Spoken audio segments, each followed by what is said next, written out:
That's what people come up here for. Yeah. That's what you come to East Tennessee for. Dude! That's a How now, brown cow?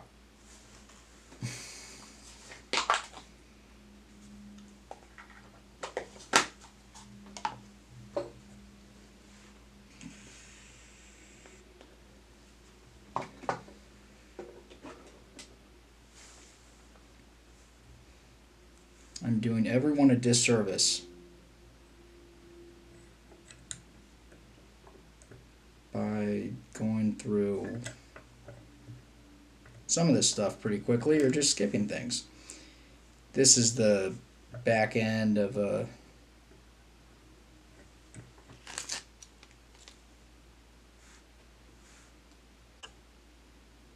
Waddington shank.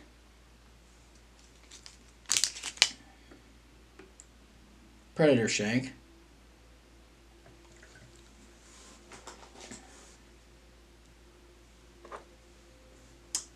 And I might be switching to 150, probably not.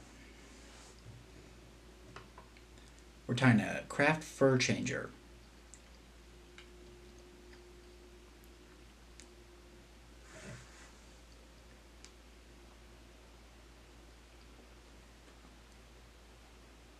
We're tying a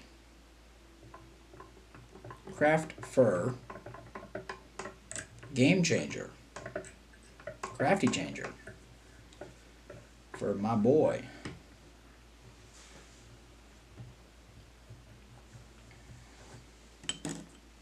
My boy Ryan.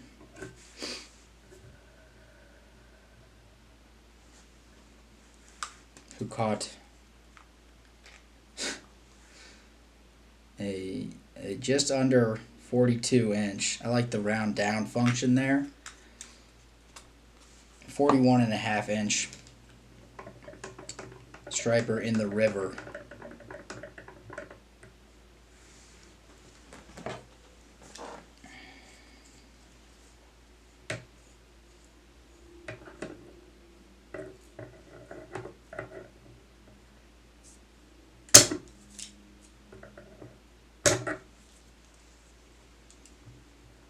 I did get an Allen key for this, but clearly not using it.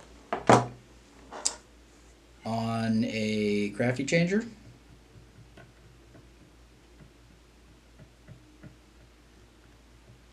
and I had heard of these moments, right? These days, whatever, places, I should say, where it's just like, oh, people.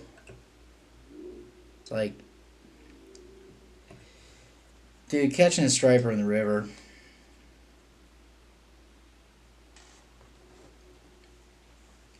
You gotta be fishing. I mean, it's streamer fishing on steroids, and outside of late April, mid-May, when they kind of first move up into the rivers,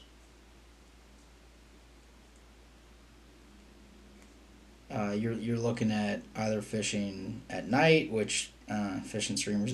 If I'm out on the river fishing streamers or fly fishing, I'm mousing. There's just something that it's so visual, streamer fishing, that I don't know. And then mousing, it's like, well, you can't see it. Well, I mean, kind of. You end up getting pretty tuned in with where things are just based on noise. I just had a clump of strung fuzzy.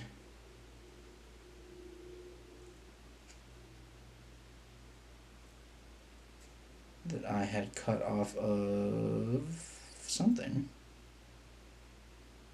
And I really only need a little bit. A couple wraps in a loop, GSP. So, I'm guessing. I don't know if I told this story or not.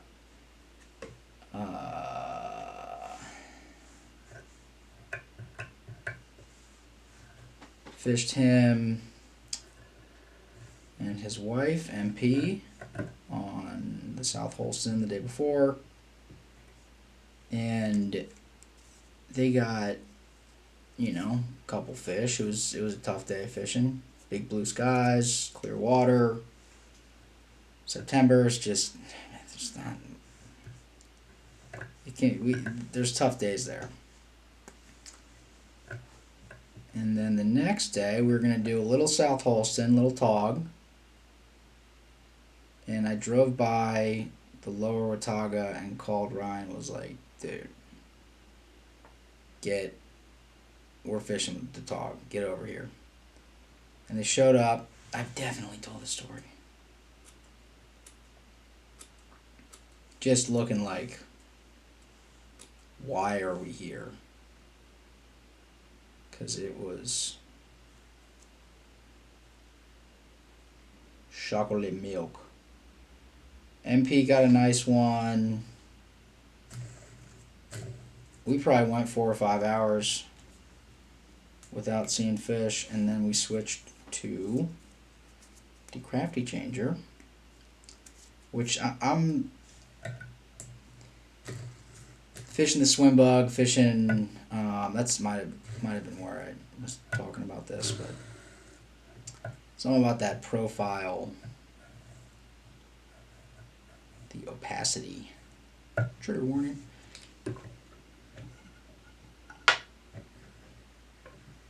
In off-color water, and he got nuked like very quickly, multiple times. And you know, fast forward a little bit, probably an hour or two, we're seeing lightning. MP had briefly stuck a unit, but it was a toughie, kind of close to the surface. She was retrieving it drunk, and you know, big fish eating fast while she was kind of pulling up, and pump fake. And so we're sort of closing in, but man, we're closing in. There's some good spots, and kind of had a sit down moment because we saw some lightning, and don't be using a hook. And you know, MP was like, I mean, I got my fish, and you know, well, all of us are sort of leaning on the let's not be out in lightning, but I'm also leaning on the,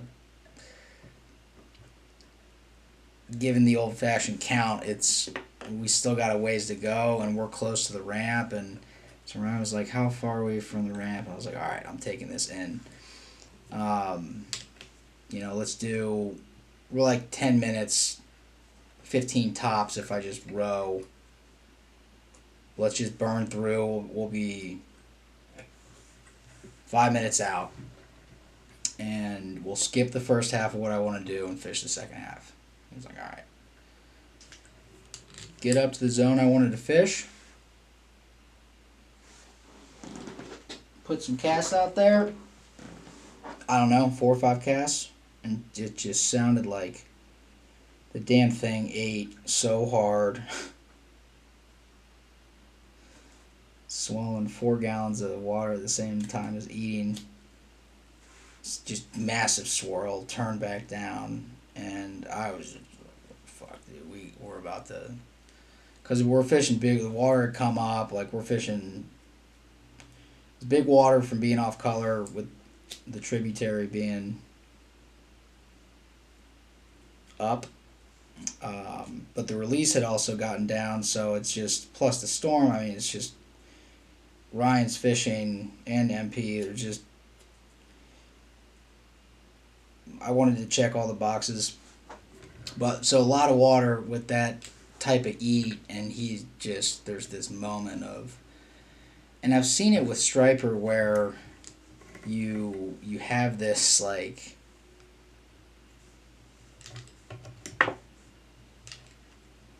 I don't know, it's almost like a dry fly eat moment, like that pause. You know, get a dry fly eat and watch it eat, then you set. It's longer than that. That's not a good comparison.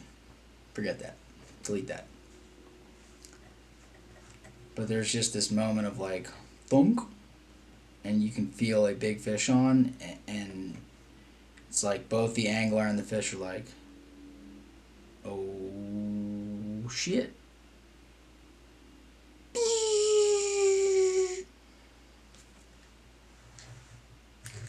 As soon as today, I was like, check your drag, buddy. I was like, I'm trying to get it on the reel. I was like, you don't have to worry about getting it on the reel, dude. Check your drag, watch your line.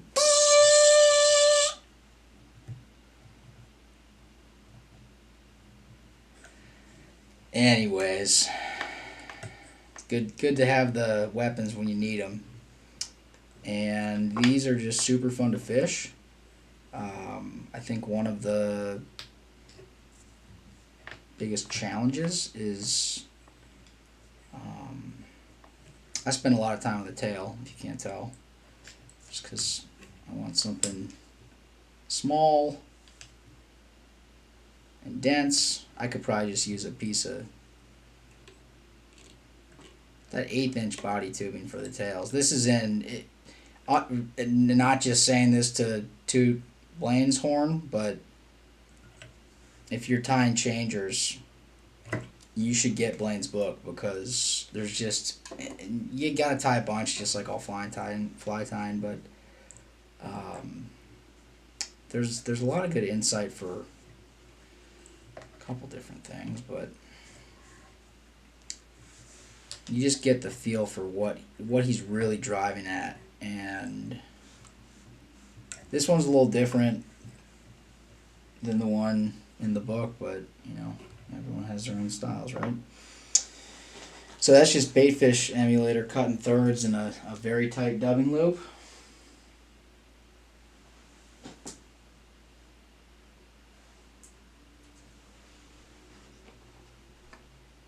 I'm going to do some Magnum Flashaboo. Just a couple pieces. And I'll be putting feathers over it. And one of the reasons I like to use 150, I'm using 200, is that I know I'm going to be very much multi-stepping this tail on a short shank, so I don't want to end up with a big old lump.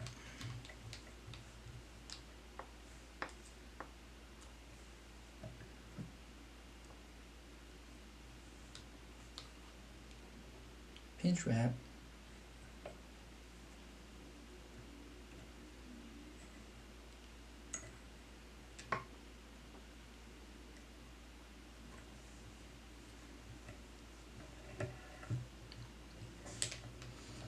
Shout out. My dude TJ, professor of biology at ETSU. I embarked on this mission of teaching at ETSU with the goal of, where are my feathers?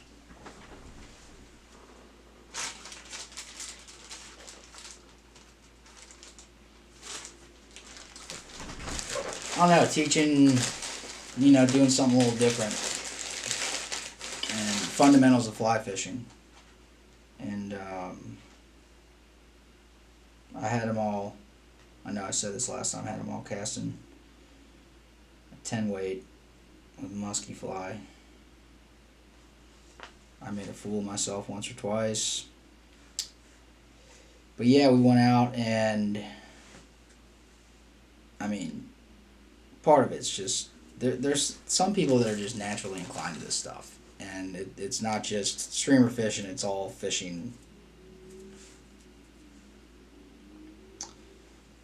Jack Shirk would tell you that, I agree with this, so it's not just him, that, I don't know, it sounds like almost like epigenetics, where there's something in the grandmother was on a boat when the magic happened, or you know, grandfather's grandfather, everyone in the family fished, something got tweaked along the way to make certain people predisposed. Some of it's hand-eye coordination, but there's just, I think the way I put it was casting a streamer to specific spots while you're on a moving boat, and then retrieving in a specific way, which is, said another way, fishy, in a way that is going to get an eat, in a moving boat,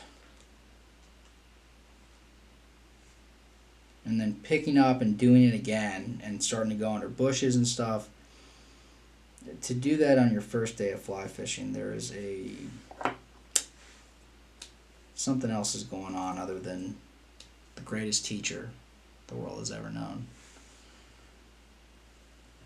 But yeah, some people just take to it a little. Well, people learn at different speeds, generally speaking. Then there's this other like echelon of people that just once they get past sort of the hand-eye training, because it's a lot of stuff. You got lines everywhere. You don't know. I mean, first time fishing with a fly rod, using your hand as the reel. There's just a lot of new stuff.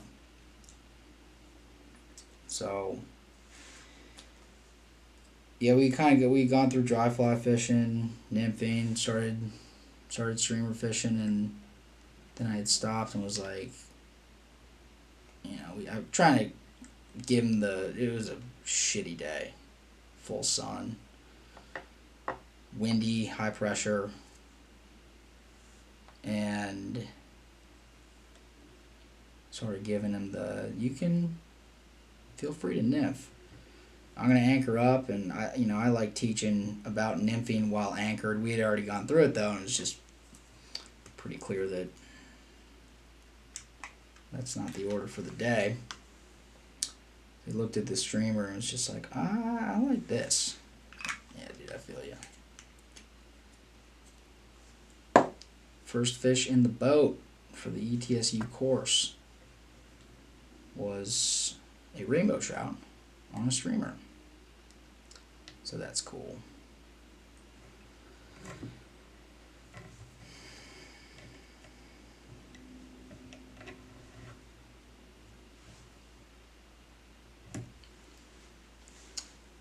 I'm going to be, let's say, hosting trips.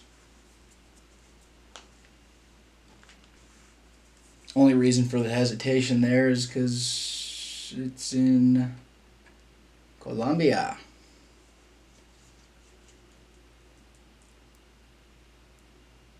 For peacock bass, January, February, March of 2025. I'll probably go for a few of them. I'm guessing, I'm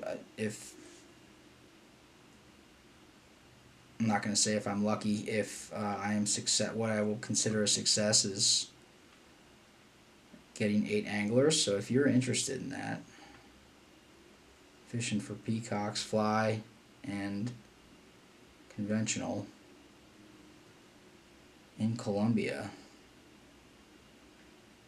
I'll give some more details about it, river basin, all that stuff. But it sounds pretty dope. Had a couple Zooms with the dude who, from the sounds of it, pretty familiar story.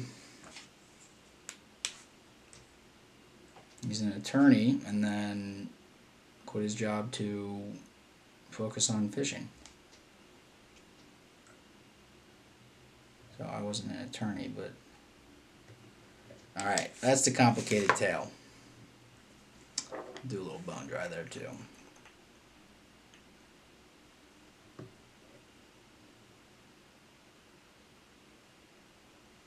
I don't know, this might be a 2-stager. Since it's 5:30 and late March. And kind of hot outside, so I'm kind of feeling a little mousy.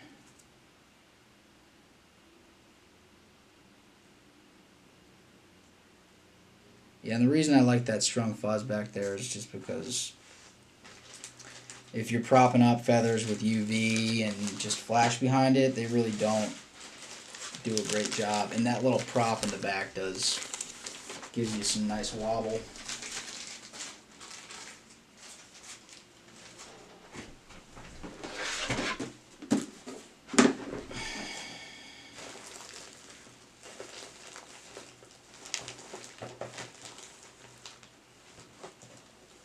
Oh, dang.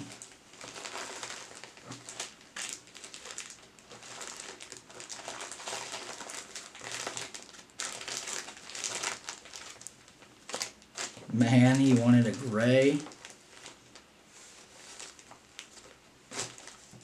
over white? Shit.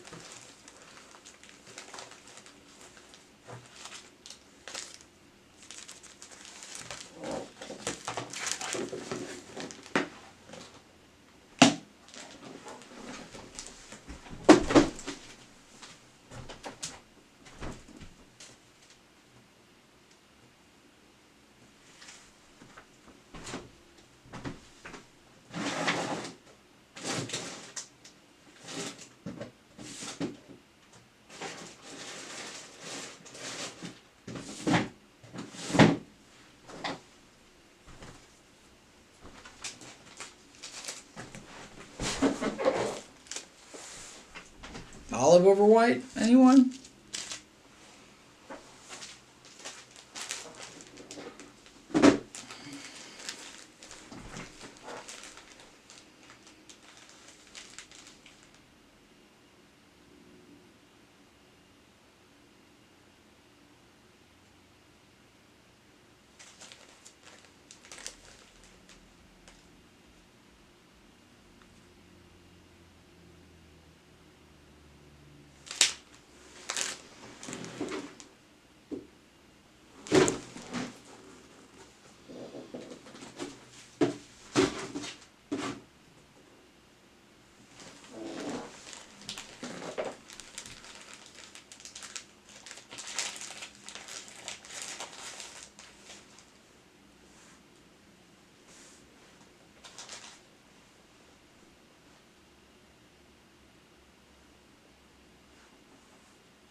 Use my little comb on the side here.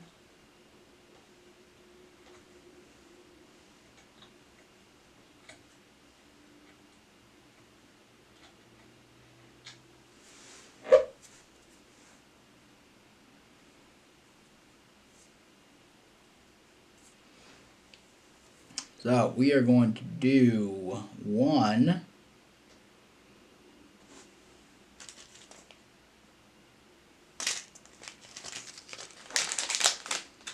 15mm before our stinger hook, which is an Ahrex TP 610 size 4, dirty little hook. This is striper big trout.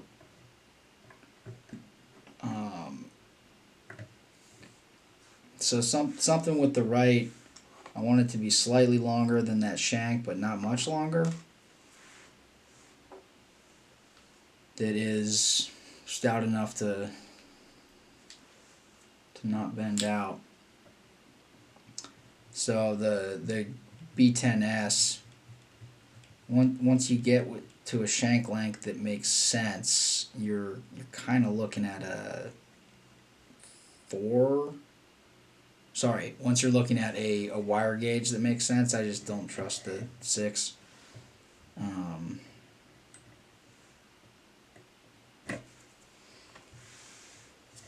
well, shit, I mean, once shit, if you actually get a good set,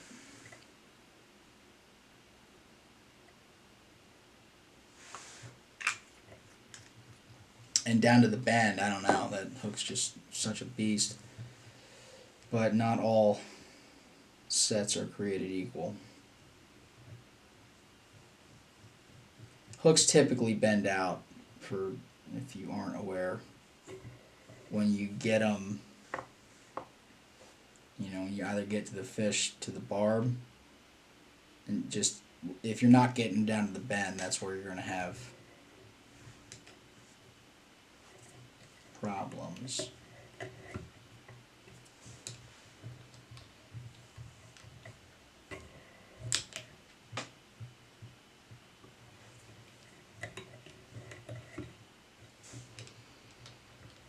So this one's not a whole lot of taper or material. Donde está?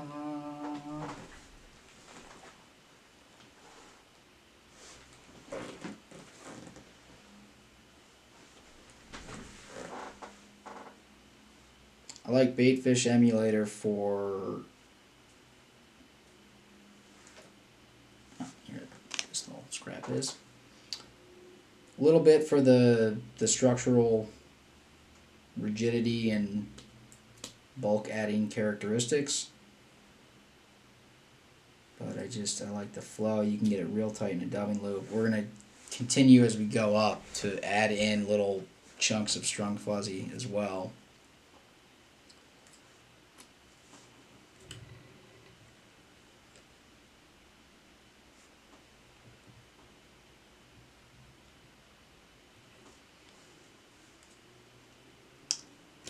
Kind of right to the base of those feathers.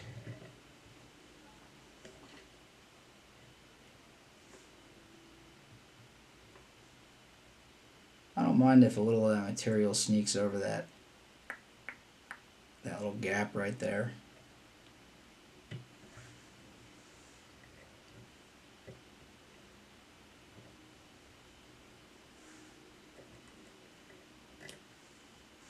I think I had noted, or at least said,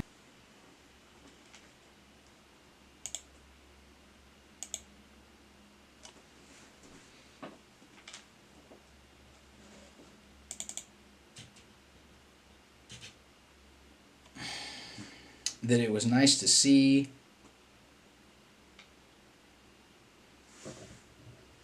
that Blane had left, or, you know, started his own thing. And then, was it Domino's, the shoe? Something's falling on Flyman.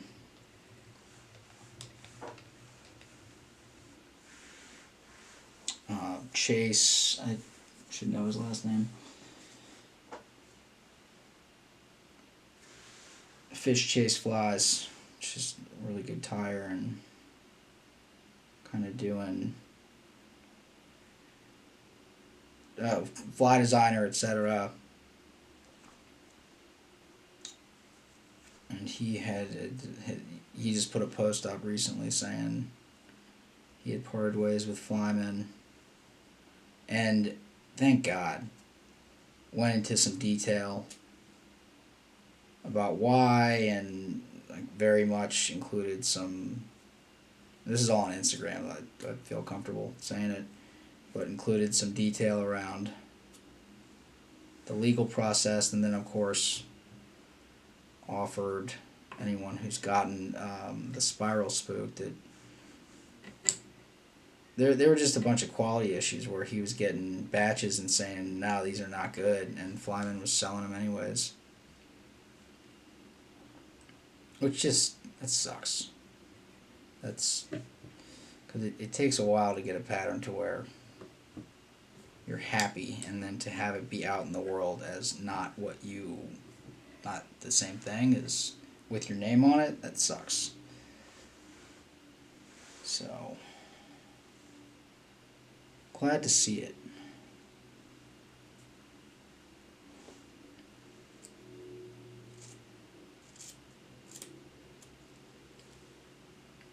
and I'll just repeat since I'm skyrocketing in followers from I think like 15,000 to just in the last week like upwards of 50,000, which is pretty crazy.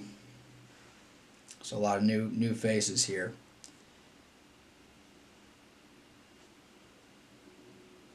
Don't check the numbers. Just trust me. But I'd initially... I had heard a thing or two just about... I don't want to speak out of turn, but not great things. And about, about how they fly men and I guess the owner or whatever working with designers, and then they came out with the next greatest fly, the next greatest fish catching whatever from Flymen, and it was the crease fly. And it's just like, dude, you guys are fucking pieces of shit.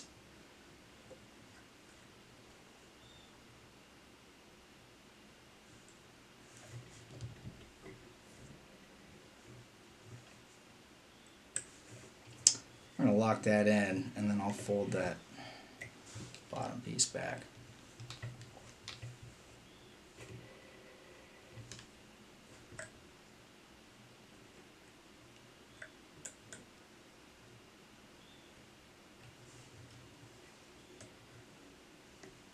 And clip it.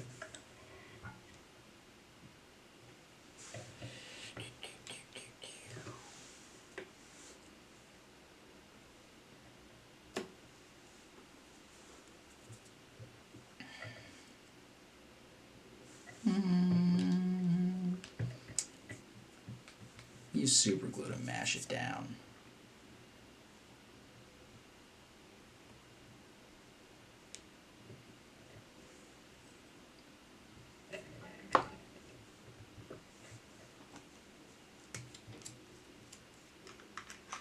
I'm feeling good. I got that new bottle of Loctite.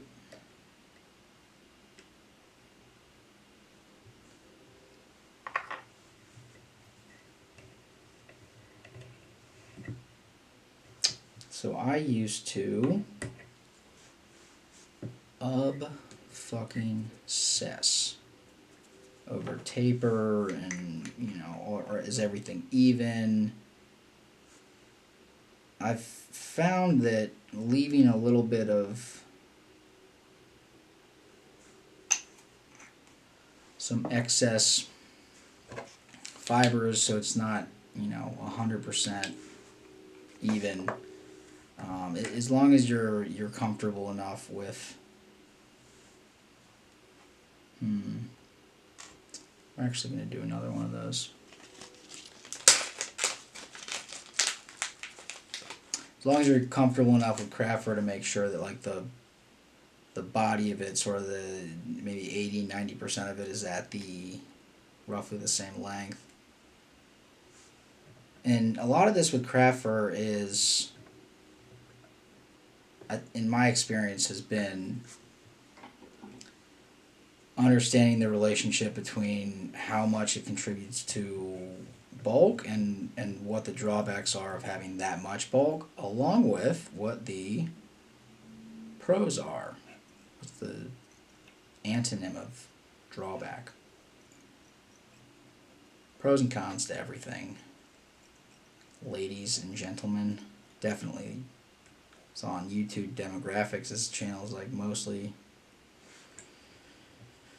middle-aged women. Also surprising, given 50,000 subscribers. I don't argue with it.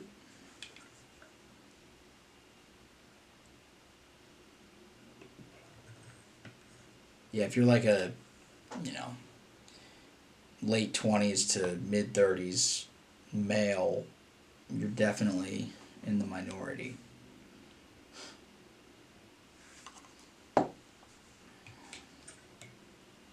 That's not racist.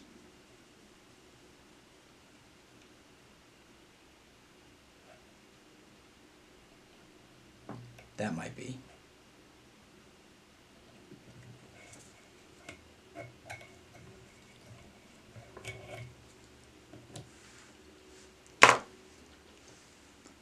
I kind of do end up spending a good amount of time on these little things, like using 140 to close this up and just making sure everything's nice and tidy. I also like to definitely start doing this more with Musky, but kind of make sure that back half is sealed off, no loose threads. And for a non-musky fly, which my biggest concern with this, with the integrity of this, we'll say, strength of it, is probably the shank connections between the two hooks, two 20mm shanks. What ends up being it's like, yeah, can that hold up a trophy musky? Probably not. But the real question there is, how much pressure are you putting on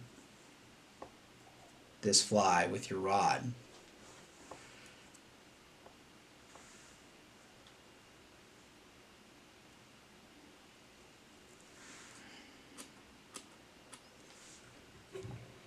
So we're just doing more here as opposed to a reverse tie.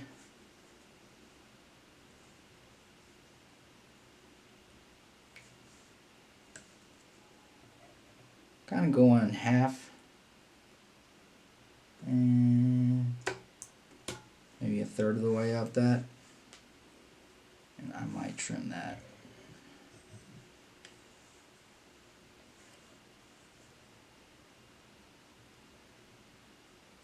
And if you're seeing what I was just talking with TJ about tying flies, that a lot of I think this is as we were going, well, I just been telling my story. But a lot of these little things, like spreading around with my thumbnail, like it's bucktail, and then just putting it off to the side and sort of letting that line guide it around. I was just saying, I mean, the number before I really got comfortable with that, like the number of Copper Johns with the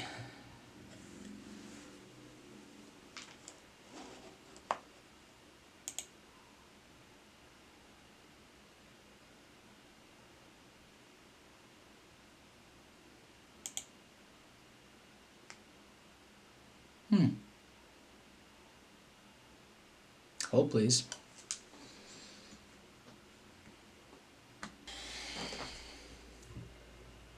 Camera memory was full. I got some new SD cards so that I could shoot continuously for longer. And they were the wrong type. So I don't have them anymore.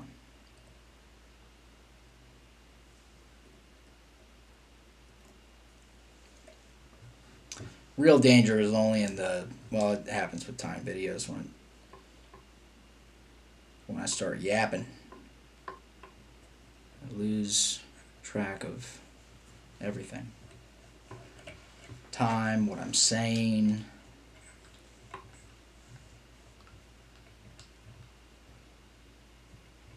Yeah, that's... Alright. We accept.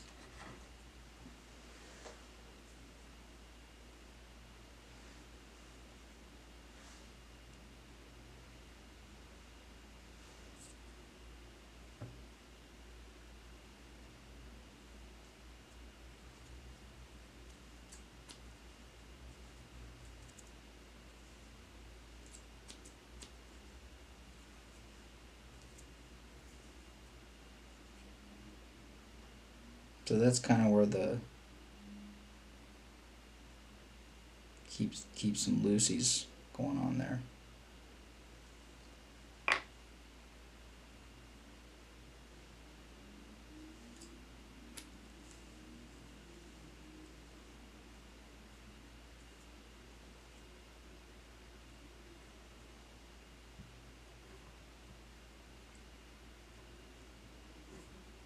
Reverse, reverse.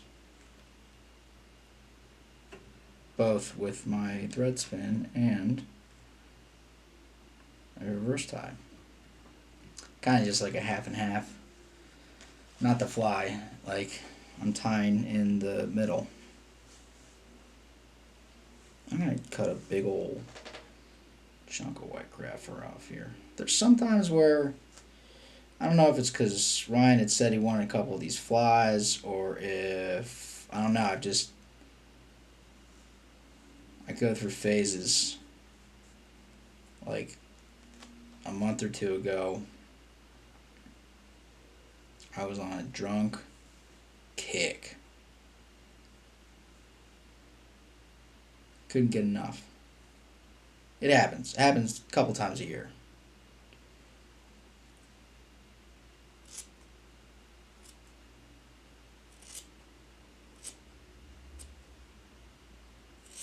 But yeah, I've just been, I don't know, just eyeing this patch of white craft fur. And let me tell you something. It's been looking right back at me. So it's not like we have beef, but like, I don't know. It's like you see someone you know, or maybe a pretty lady, or pretty guy, and a handsome man, or, you know, goat or whatever, and you just, that quick eye contact, like, something's, yeah, I don't know if we're gonna fight or if this is the beginning of a lifelong relationship, but it's about to go down. And you kind of dance around a little bit. It's like, neither of you guys,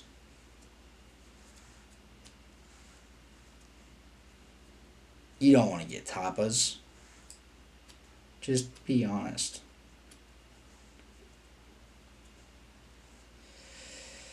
And so finally, maybe it's from a mutual friend, or one of you just gets the balls or the ovaries.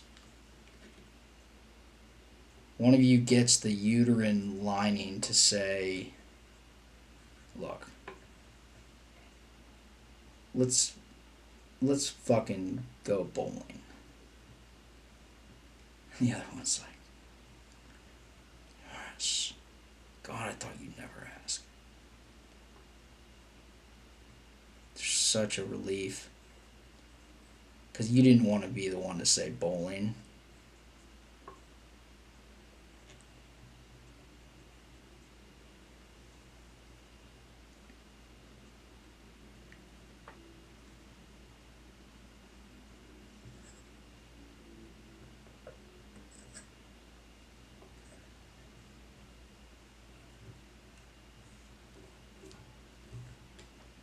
And then you show up, and you show up to the lane. She obviously picks the lanes. You're like, damn, dude, this is...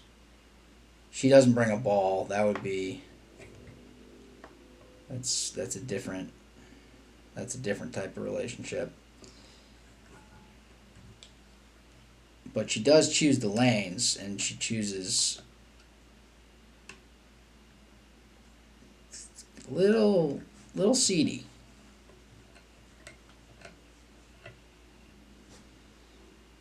Not really sure if Definitely smells like cigarettes. She breaks out a pack, starts wolfing one down. She's like, yeah, I mean,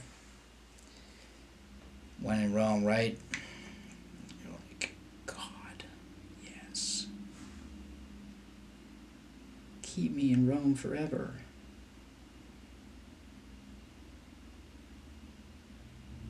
And when she throws, she doesn't do like some awkward, I don't know, just that moment after you throw or roll a bowling ball and then like turn around and walk back. Yeah, she just kind of looks normal doing it. You're like, holy fuck, what is going on?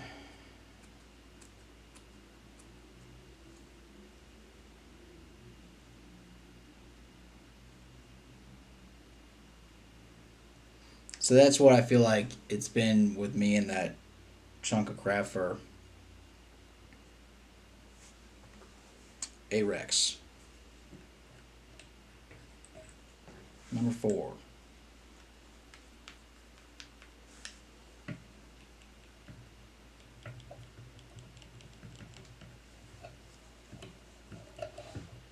Don't need to go through the eye on this one. And don't need 40-pound wire, but sure like it, and doesn't hurt.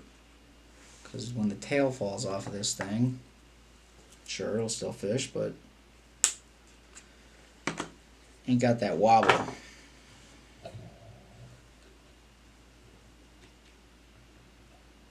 I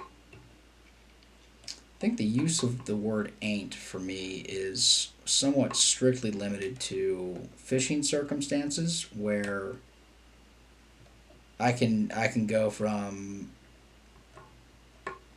the like I'm putting way too much thought in this and talking about, you know, trying to pad my ego a little bit, like I have a physics degree and I'm not just, please value what I do. Be like, well, shoot. I mean, that's why a lot of folks out here saying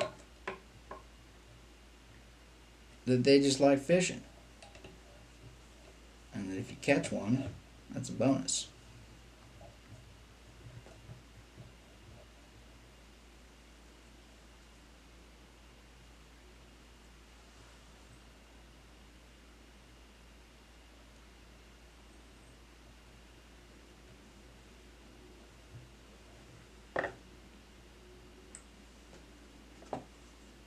God, this Loctite, this new bottle of Loctite gel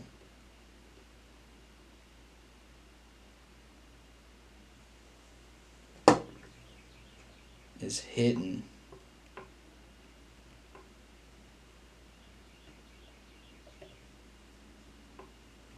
Hitting like Marky Mark. Fully roided up Mark McGuire. That's what this super glue is hitting like.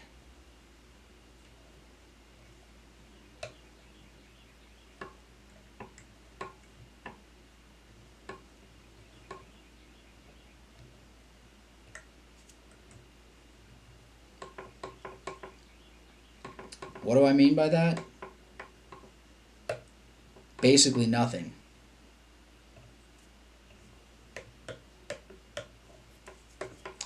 Now the fun part is, as we get to the hook and then bigger shanks, especially these middle two shanks, the process is roughly the same, and things, just because everything gets a little bigger, things tend to go a little faster.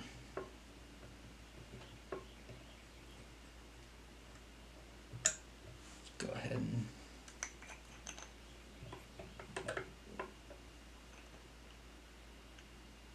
so I experimented with, God, so many bad flies, so many bad crafty changers.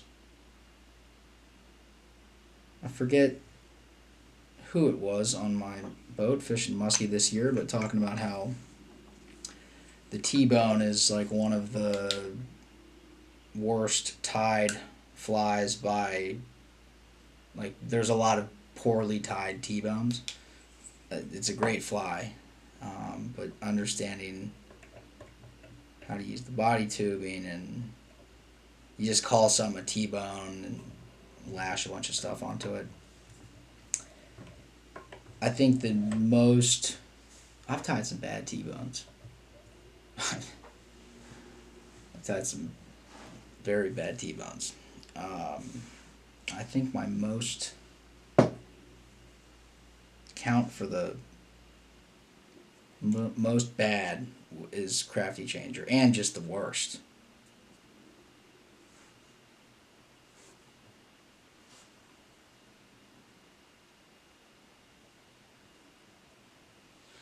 We're going to start doing a little strung fuzz. Again, this is off of something that I tore apart.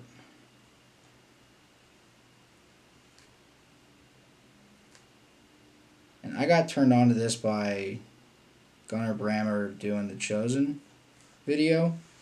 And then I just started incorporating it in a lot of different ways. And you know, these are kind of the off air, off social media moments where,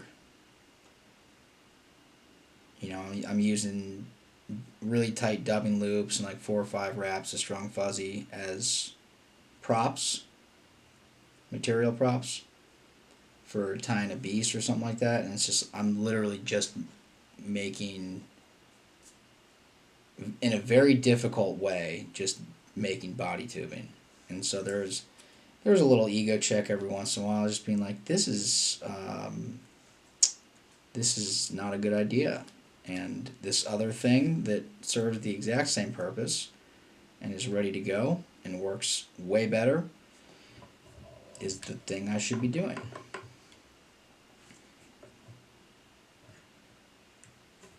But it really is a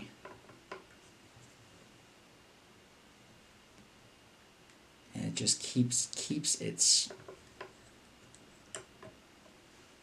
I don't know, it's almost like bucktail, but more so. Like it,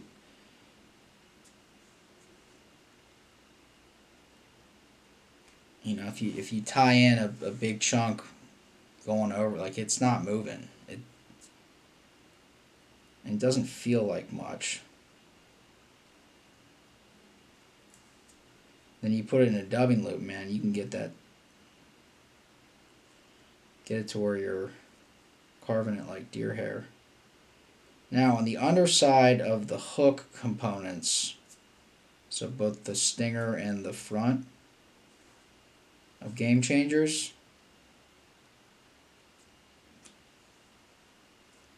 I do this with the swim bug too, but I'm going pretty light, and then I'm going to put a little,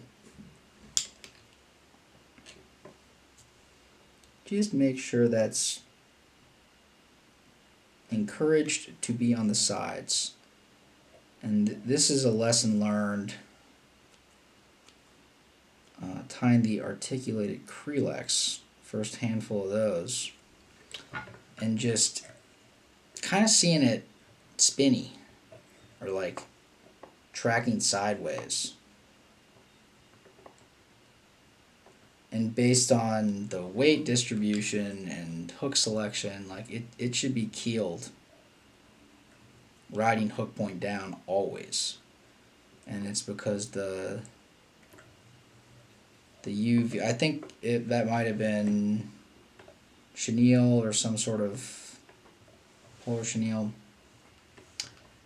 not UV polar chenille. It was just getting wrapped around the bend of the hook, and so it's bunching up material, and so that's probably good. I'll do a little, I tend to do stiffer and then less stiff. Look at me, I'm just using different types of super glue. So stiffest would be strung fuzz, and then baitfish, emulator, That first chunk I had out was a little too short.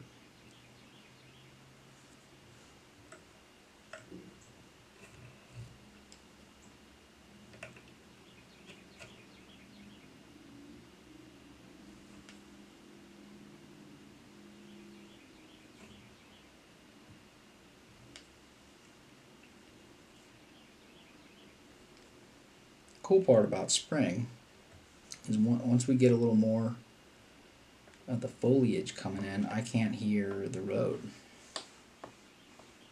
Always a depressing part about winter.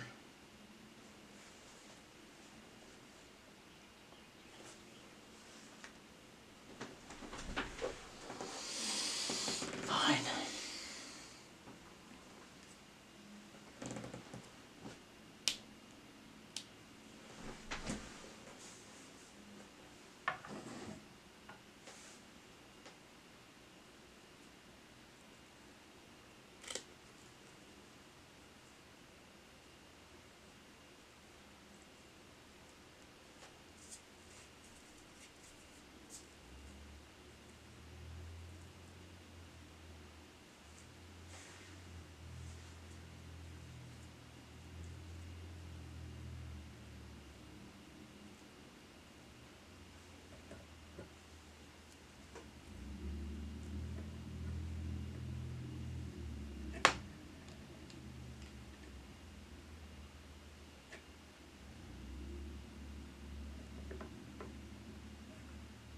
Zone, stack that cheese.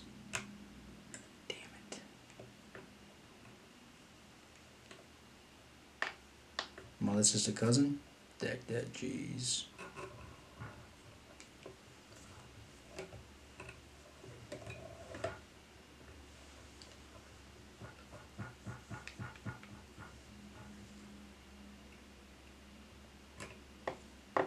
Oh, I didn't think about my wires as much as I wanted to, but whatever.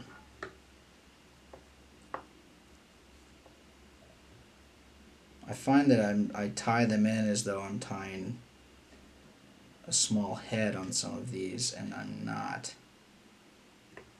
And when working with GSP, it can create some frustrations.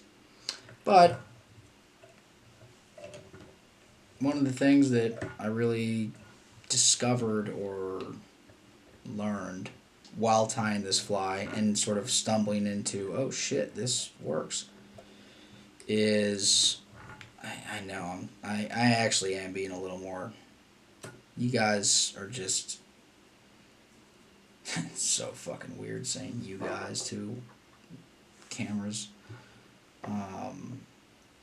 You guys make me blush. No, I'm being a little more tidy.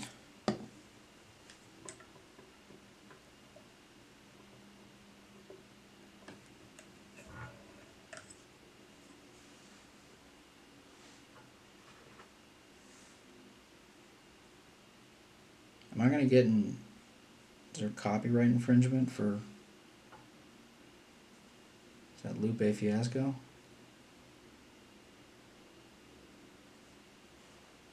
So I do want to save the long ones. I'm not going to use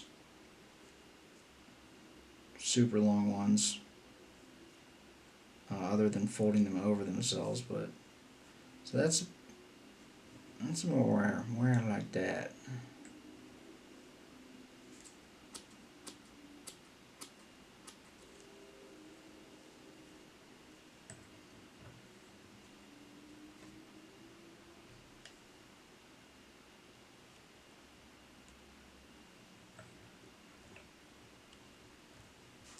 We're going to do a little more on that one.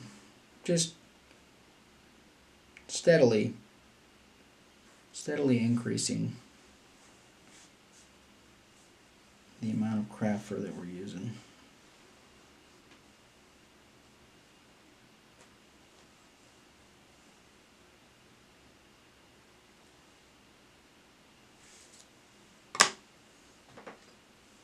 I got some new friskers, but oh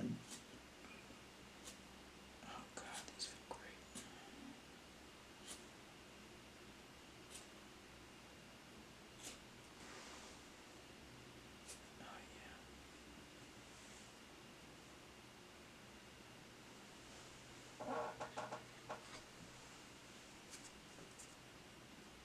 I just want more shorts and keeping a pile of longs over there.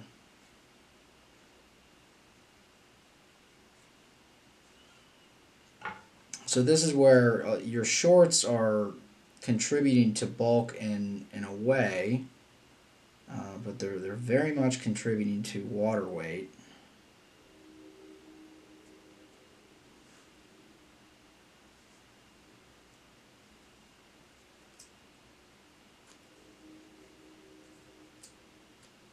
So as we get up into these ties, I'm also going to employ some UV flex.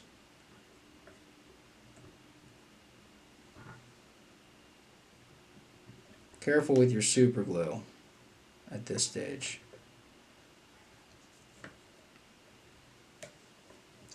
Because GSP and craft fur both they're going to stay in place. Whenever I almost got in trouble on one of those earlier wraps.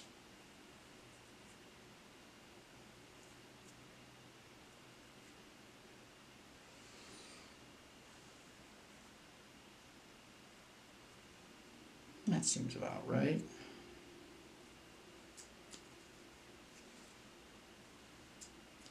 It's weird that the craft furs are different.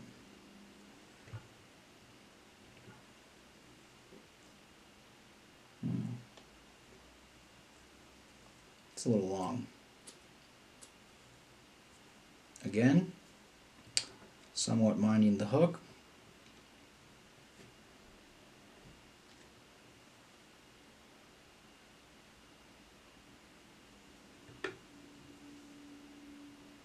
Somewhat minding the hook.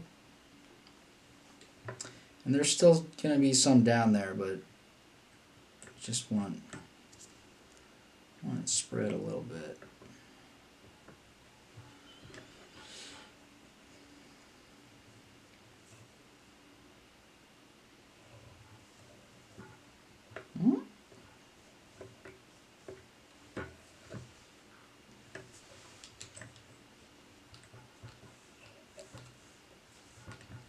So that white's going to be a little longer, and in order to not have that, so my mom used to cut my hair,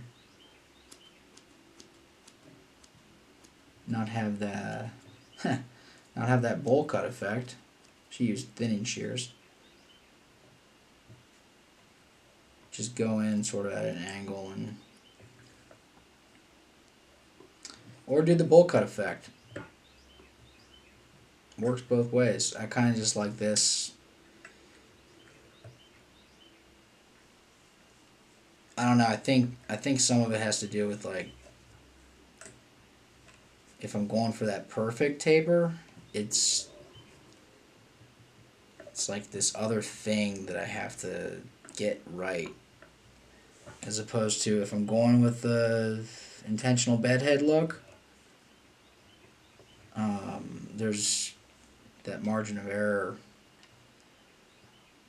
like it's okay or something. And then I really do think that it aids in the swim.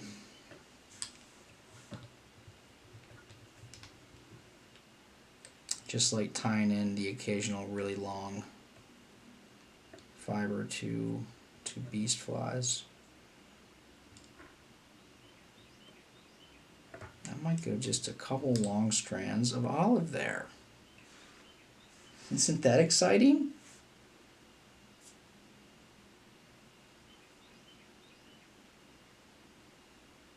This is what happens. Book your trips.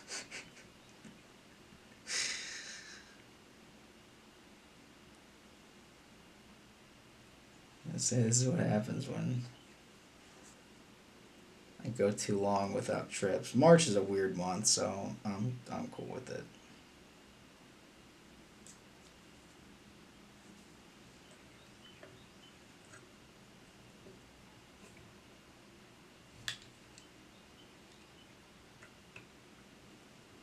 I've been ripping out little bugs.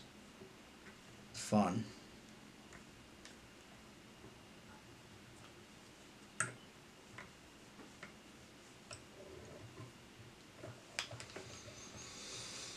Oh, this one's gonna be a long one.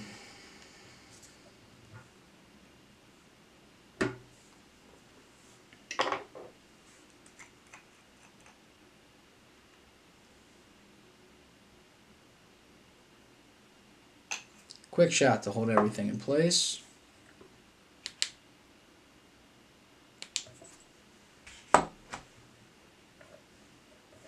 Make sure we're all happy.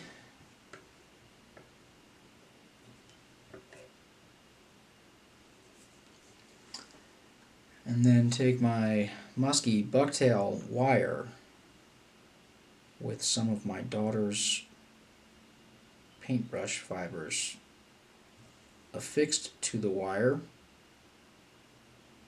via thread and super glue. The short one is my UV flex brush, and the long one is my UV medium hard. Not very hard.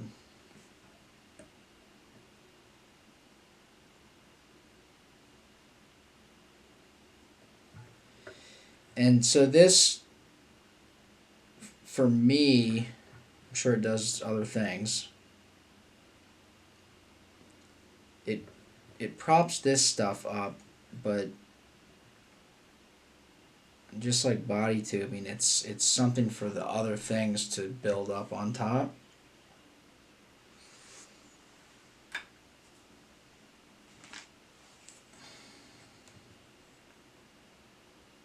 When you go too much, it's a little unnatural.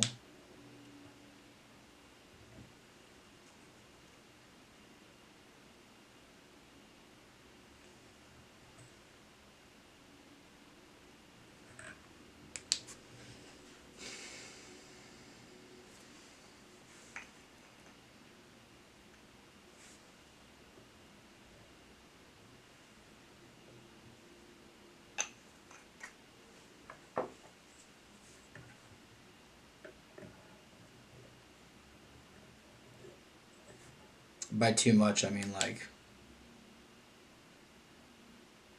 too much of a prop, too high of an angle.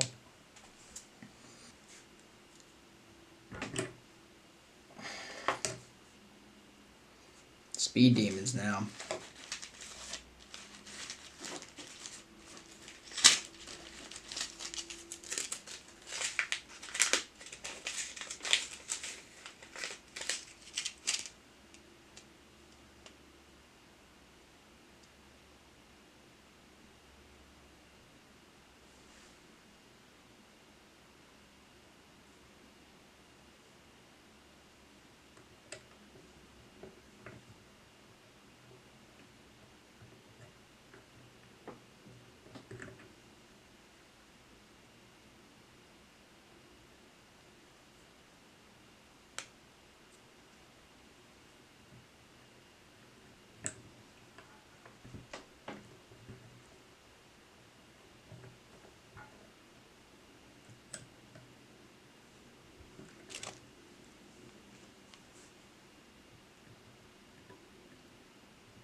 That's a little 140 strand.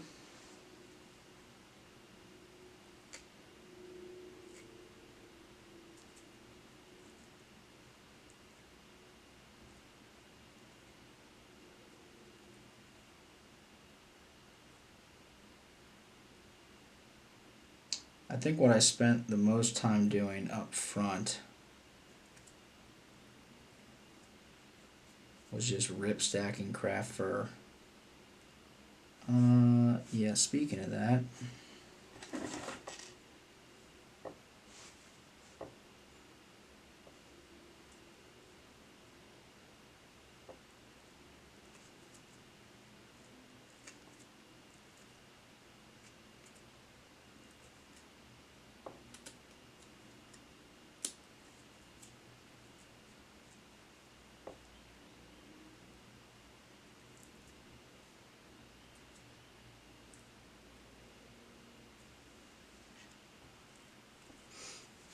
I'm going to not spend a whole lot of time on that.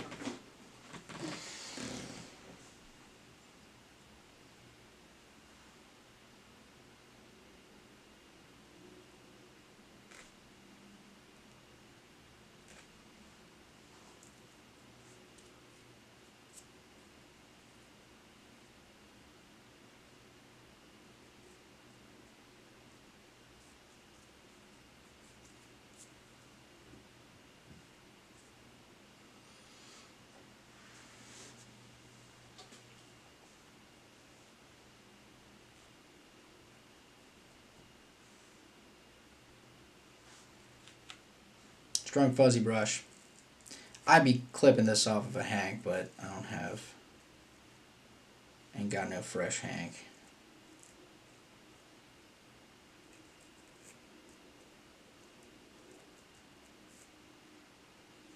I'm going to take that much.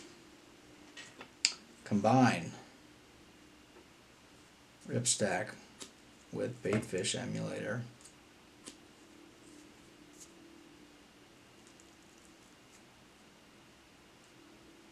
And if you can't tell, doesn't have to be perfect. Do want to use GSP.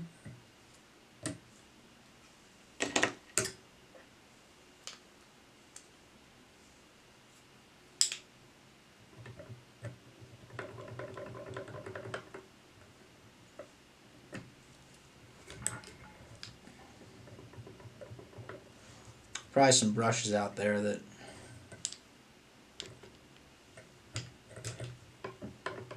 would work well.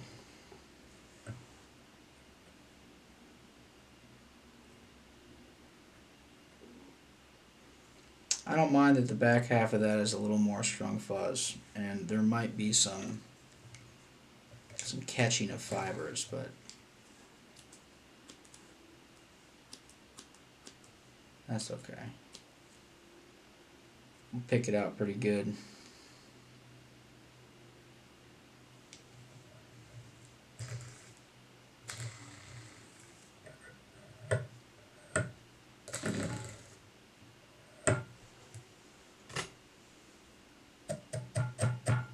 Custom dubbing brush.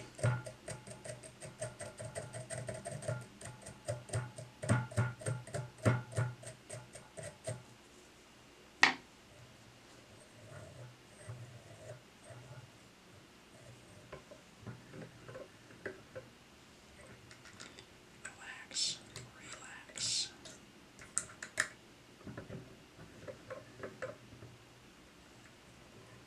And this is where, you know, it's not really the prescription of tie immediately after the notch using the 20mm spawn fly fish shank. Just what makes sense based on the rest of the configuration.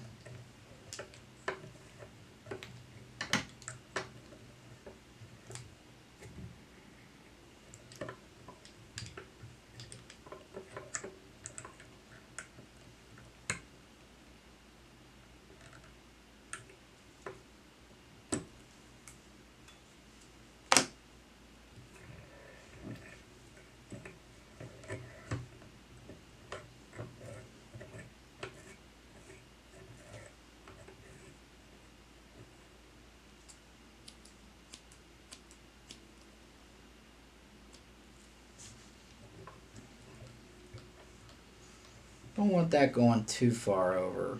We're still going about halfway there.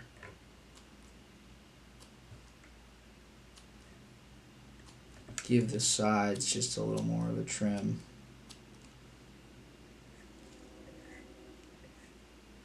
And some of this stuff, you know, I had tied one and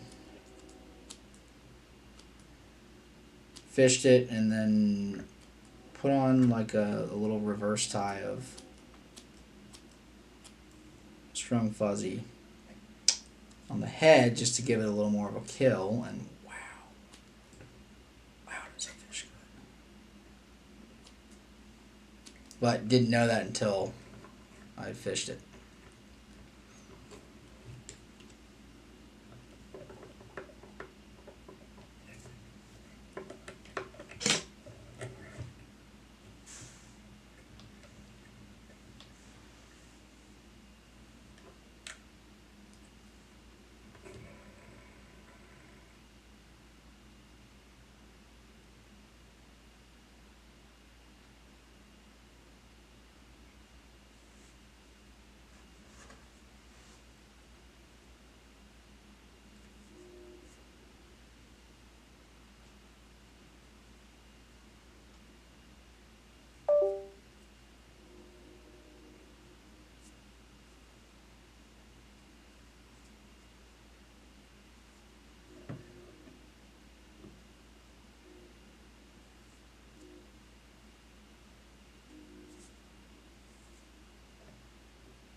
since this is more or less the same, I don't know.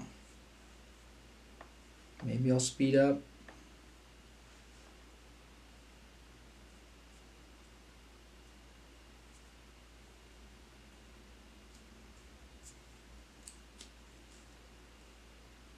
I do not know.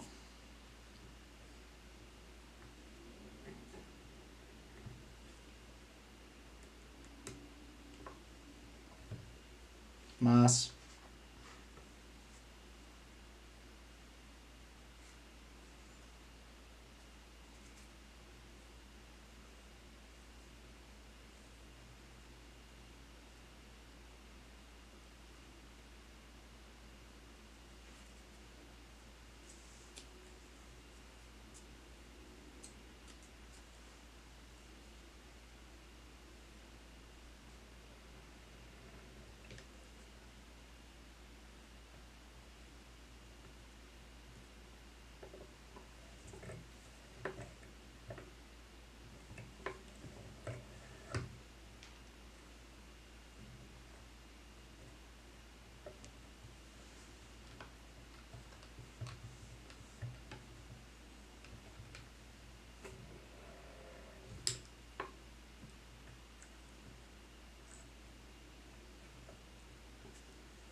So I don't mind the plastic.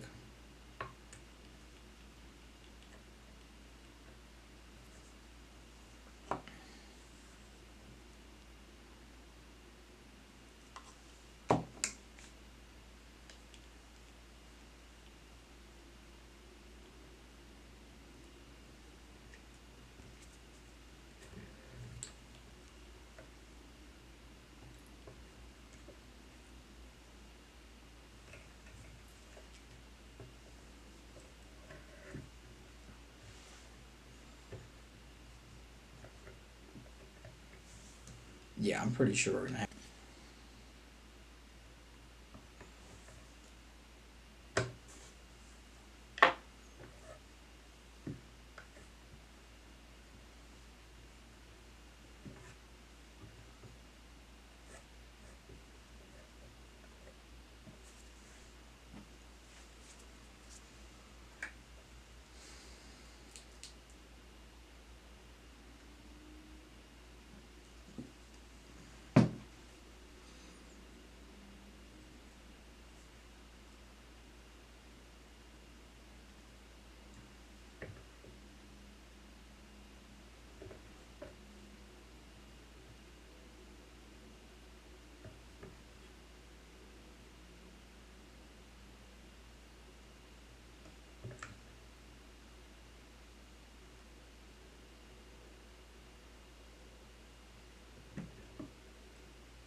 I don't mind a little bit of room at the front edge of that in case I decide I want to put more craft fur on.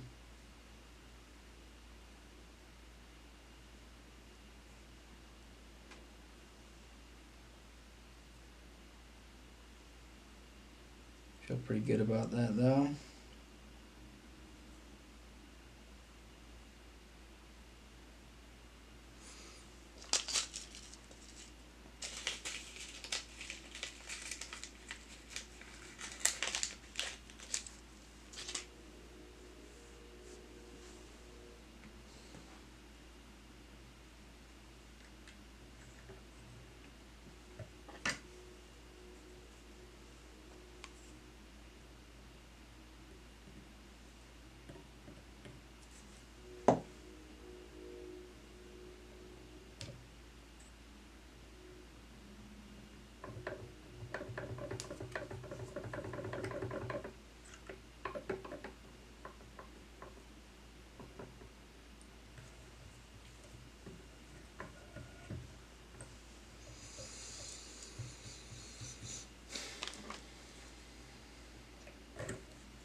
You fit?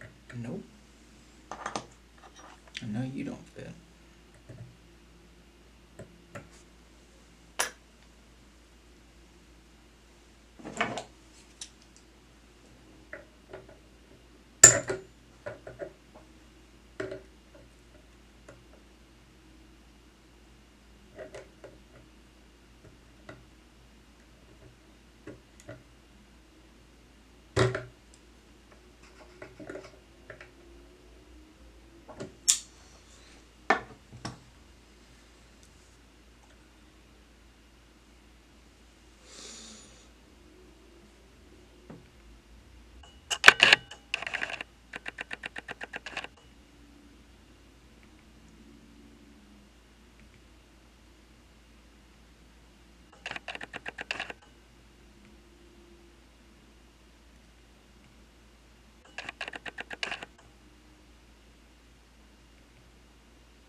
A little bit more of the shank here.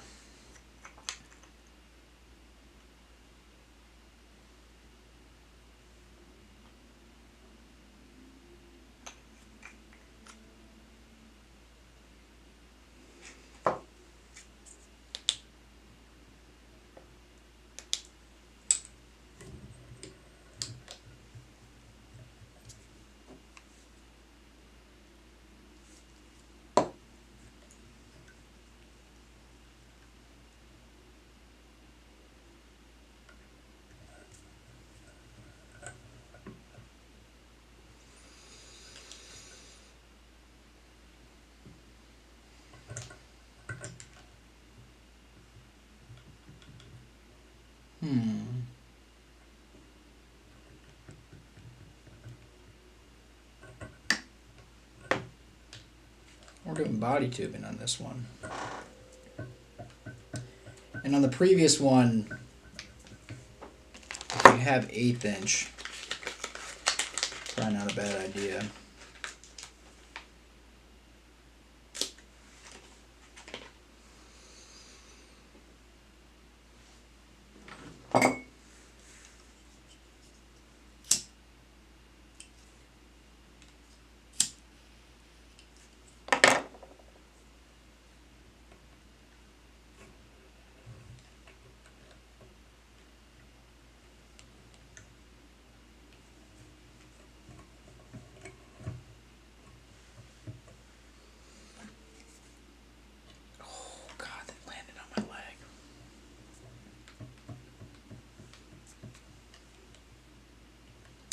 Got none where I wanted it.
Why different super glues? I don't know, because I have 2 right here. See, it's kind of moving around there.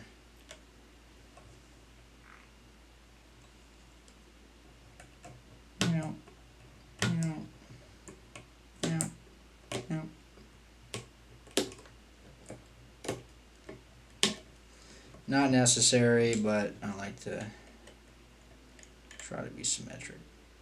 If it's funking up on you like that, and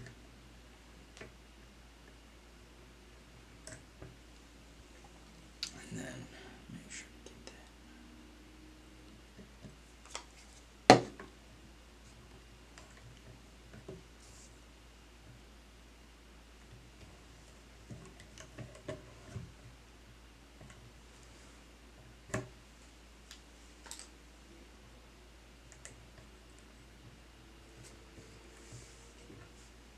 Tighter thread dam and some super glue or more super glue on the first tie is going to help out with that issue as well.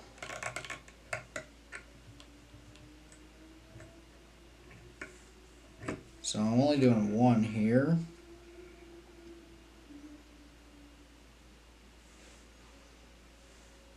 Chunk of fuzz. Again, not a terribly big chunk of fuzz.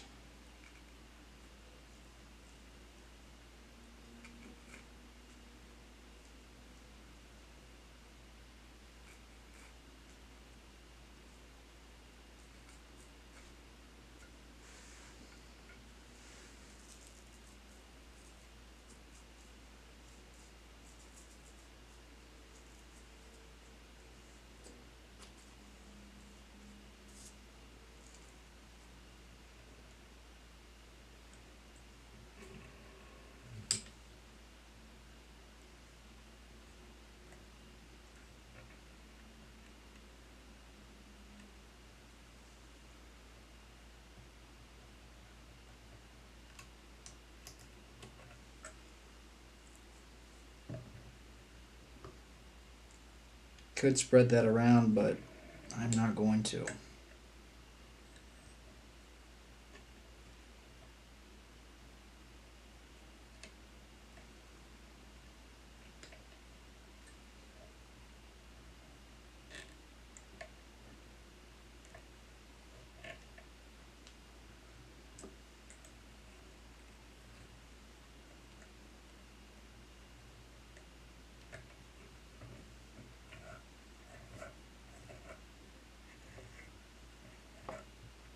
Yeah, like every material in this fly is begging to have just a teensy little drop of super glue touch it and then cake to whatever it's near.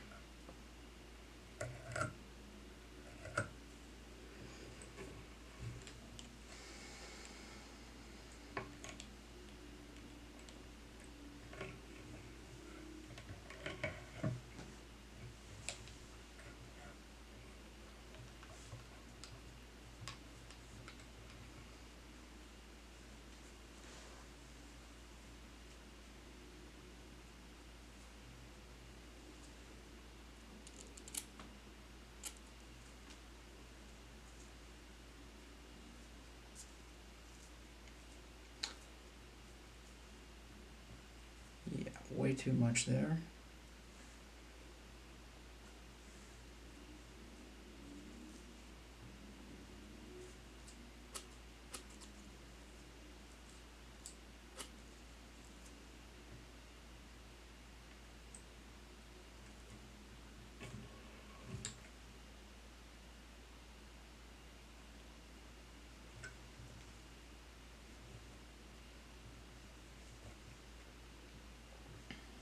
Why spread around the baitfish flash emulator?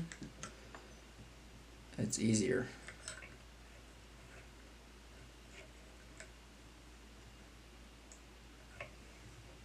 Also, a little bit of a hollow or a little bit of a reverse tie effect.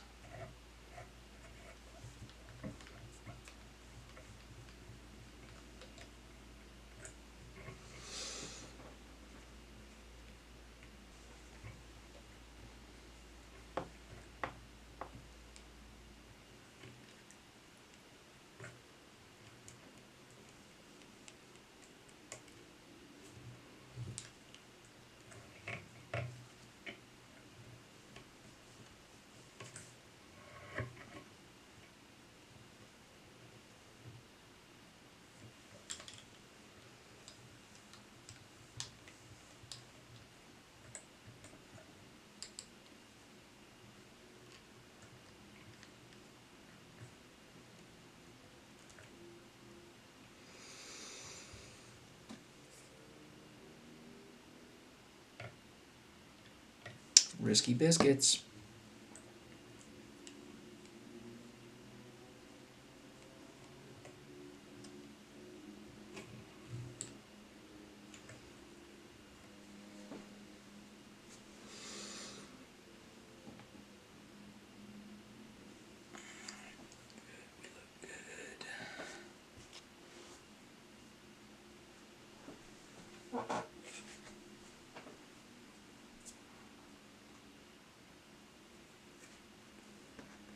Removing shorts from this one.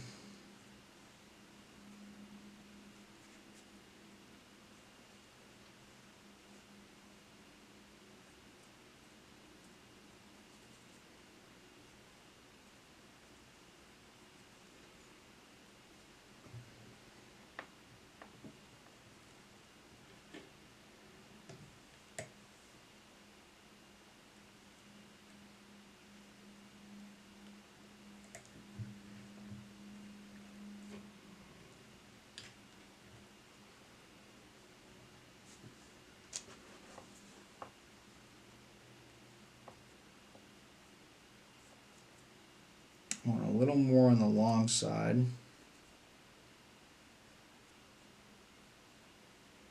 So tying these in with a little more, or a little less butt.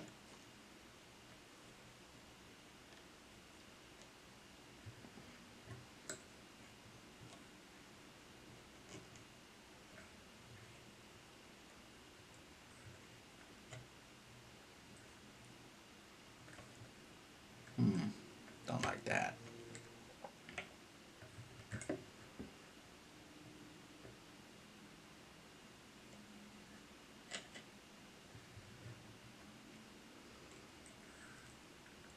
I like that more.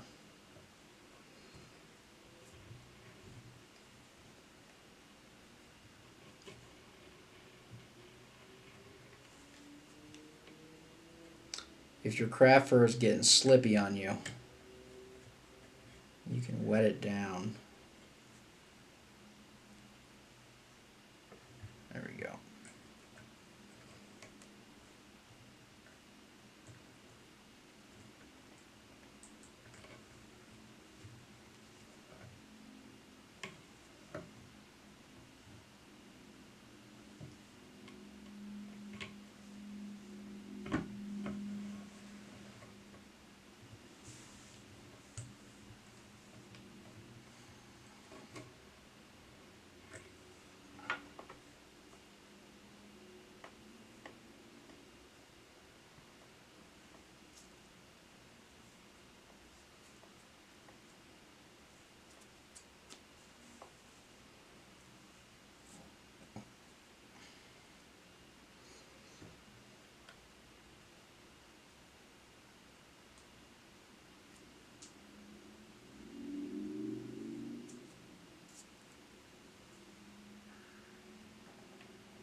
Tying on shanks has its frustrations.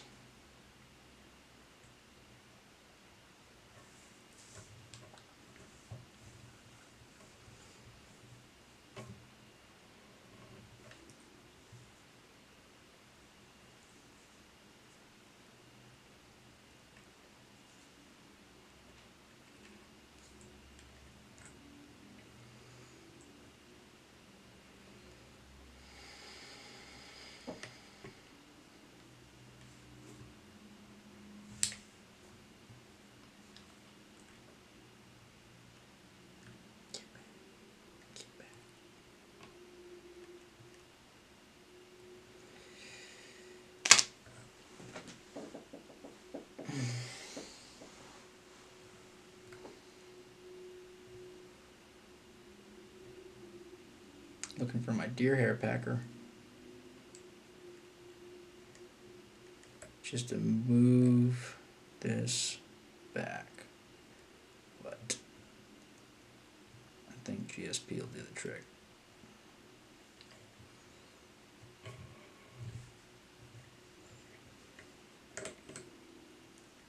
That is, we are close to a retie on this one.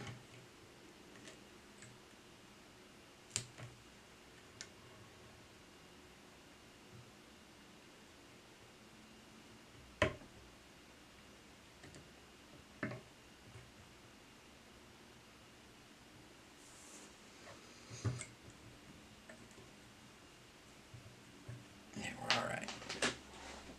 It's okay, everyone.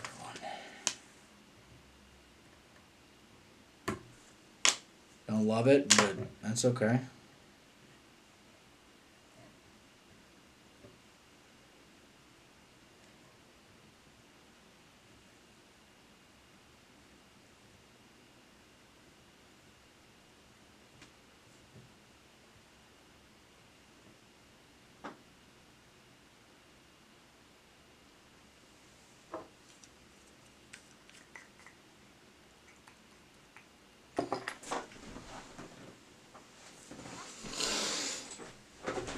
Get him.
This one definitely seems like it's taking a while.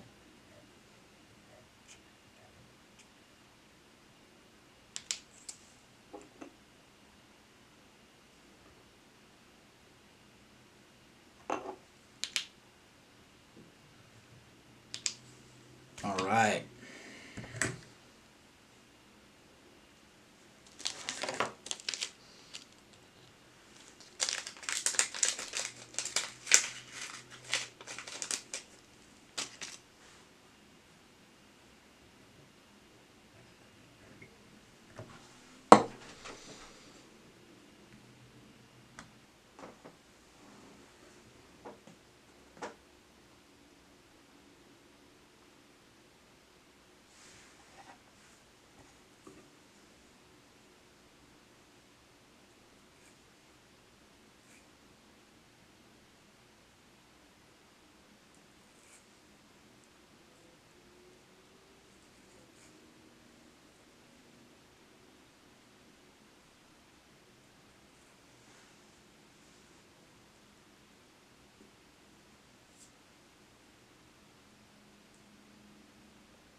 Ooh.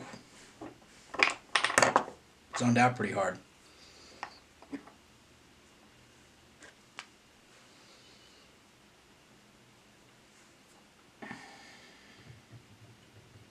Man, what a pleasure tying on a hook.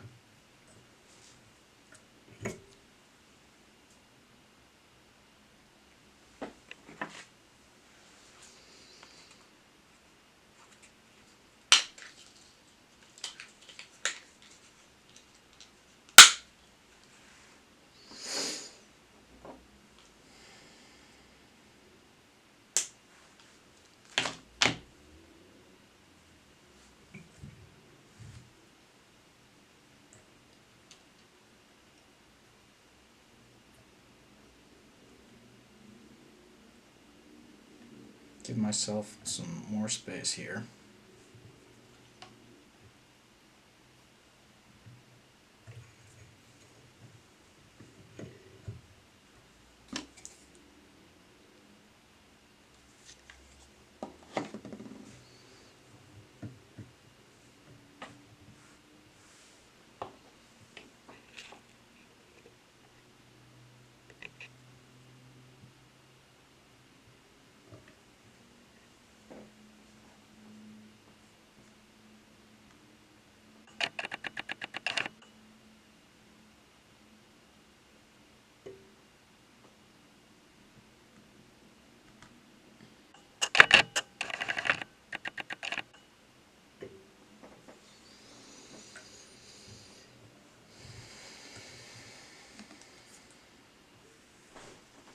Close one.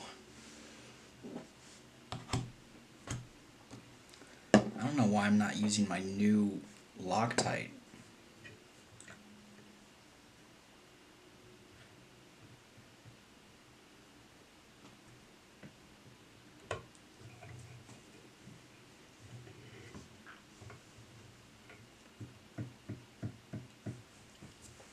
Now for the, I'm not going to say uninitiated, that feels condescending. For those new to tying changers,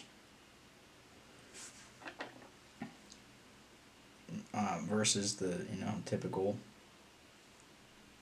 articulated flies, you don't want a huge gap, just because you have to make up for that with material, and you tend to get a little more dense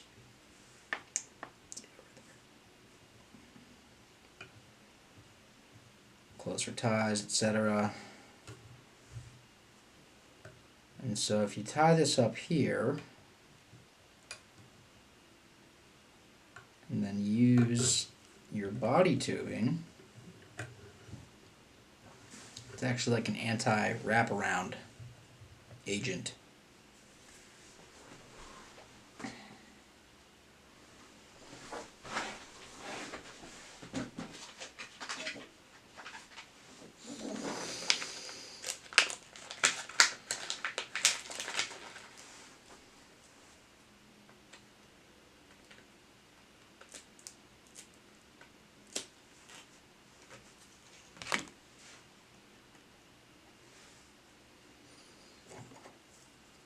Oh yeah, finish one thing.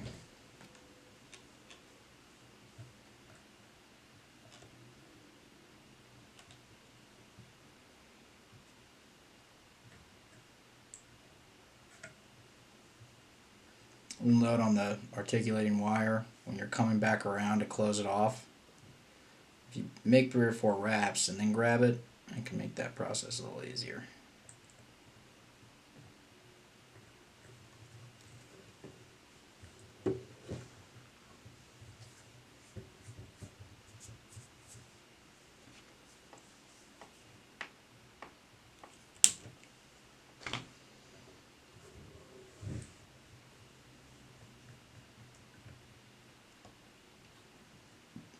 Watch that snipped wire.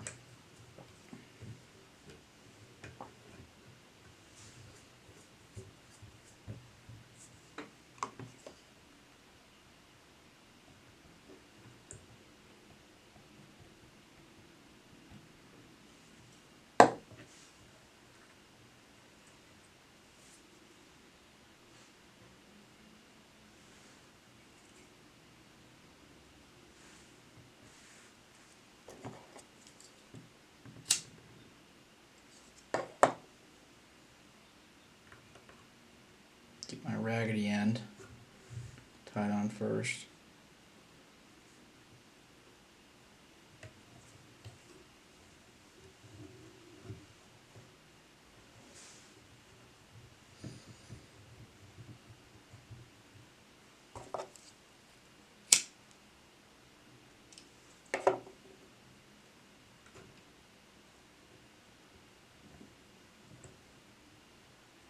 Look at that. Tying on hooks in a vise is the way to go.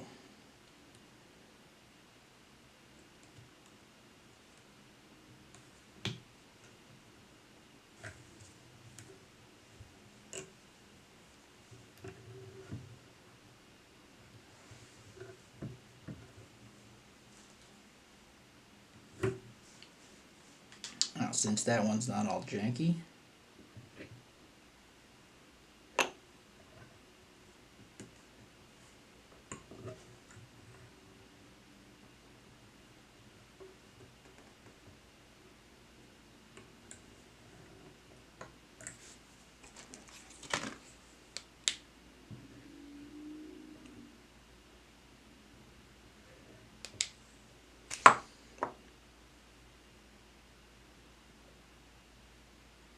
covering up the little bit of security, but mostly covering up that wire snip.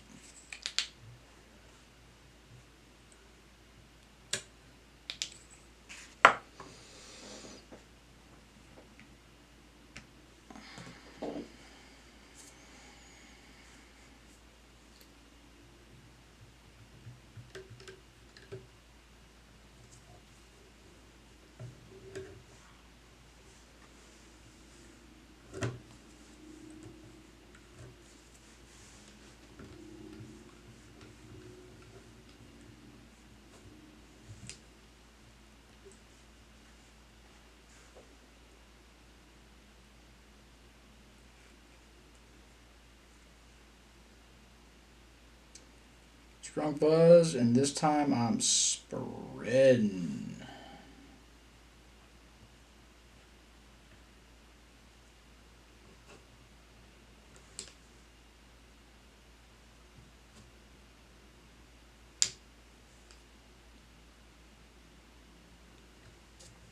Because I don't want it bunched on the bottom of the hook. Promote more stuff on top and also avoid the bottom of the fly snarling up on itself.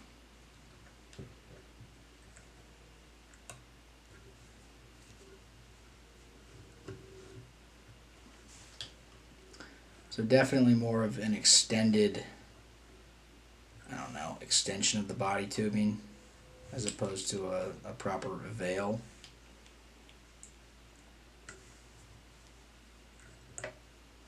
Extension of the support system.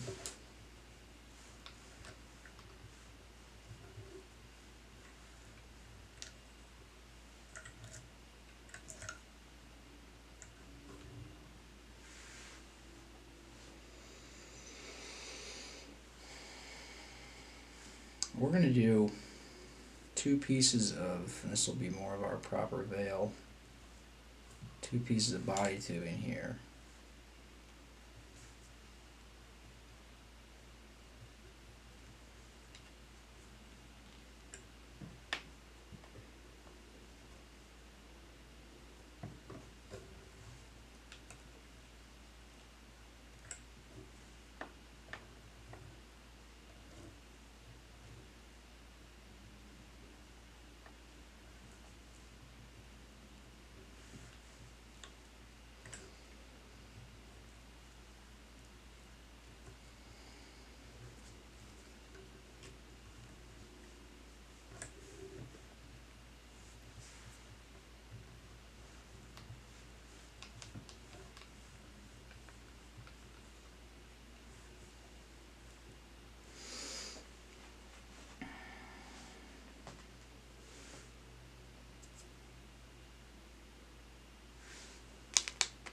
we're going to do a little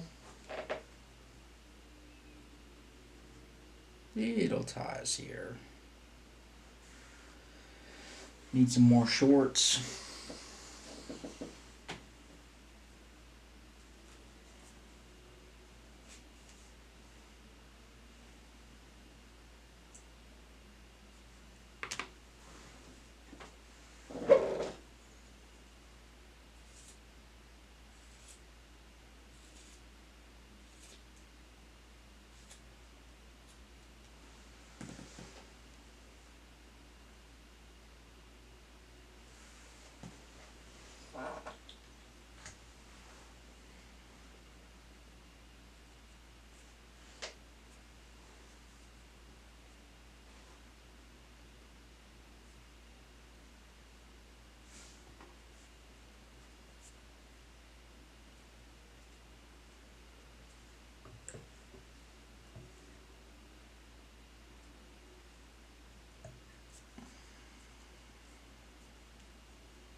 Just trying to keep pace, folks. Trying to keep pace.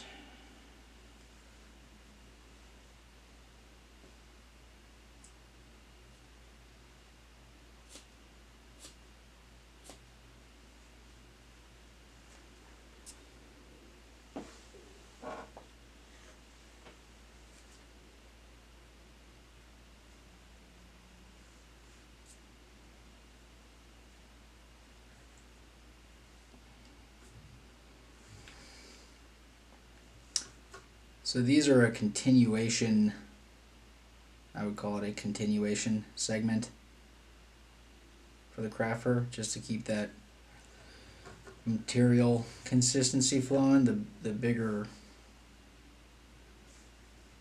tie of crafter is going to be coming up.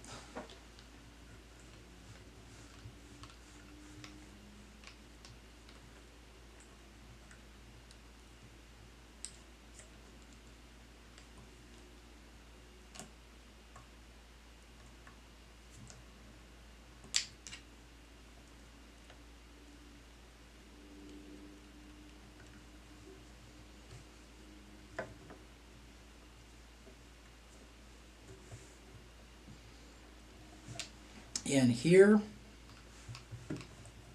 kind of just, I'm thinking out loud here. Working out loud. I'm going to do just a little loop of strung fuzz. I don't need a whole piece of body tubing.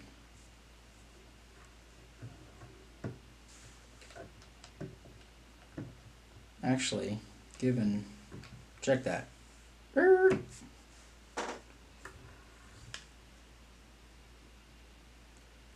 probably could have skipped that one, because we're just going to do a reverse tie of fuzz.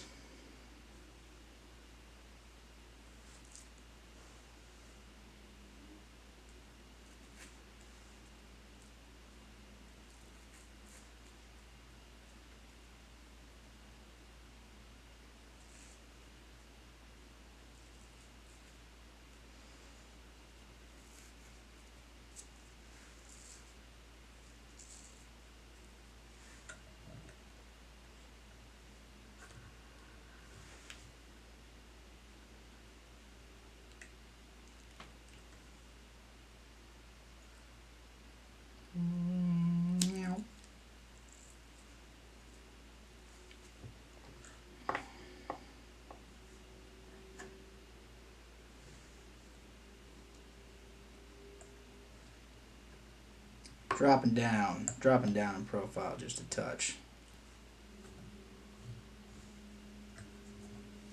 So shorter in the front is what I mean by that.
Moss.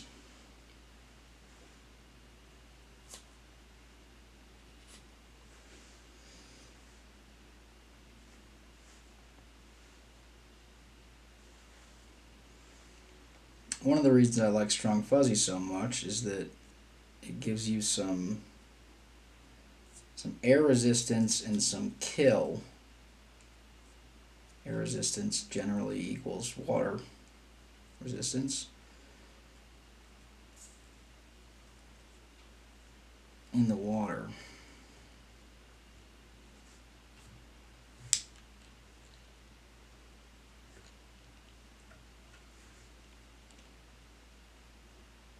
Get out of there.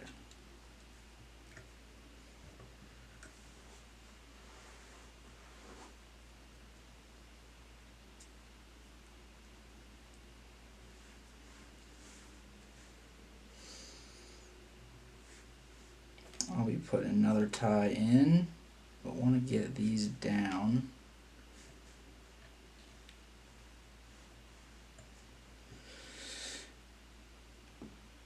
Mostly just because I had the clumps in, and I want to get that little thread down, strung fuzzy contained.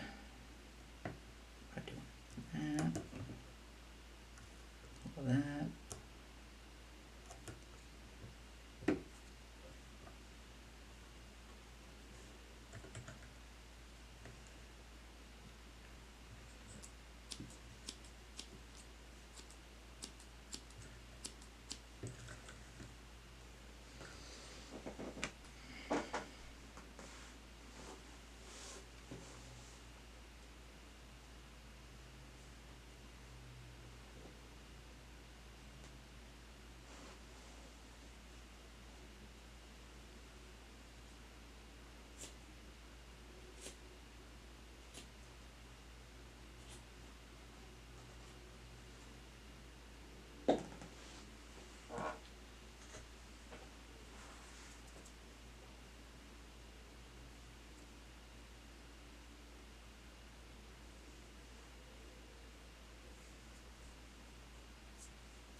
And some shorties.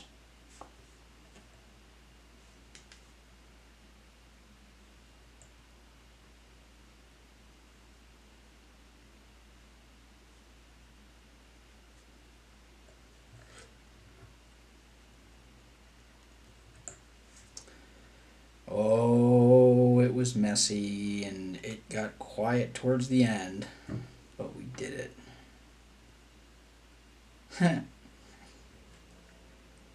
Heard that before.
This is where that little extra,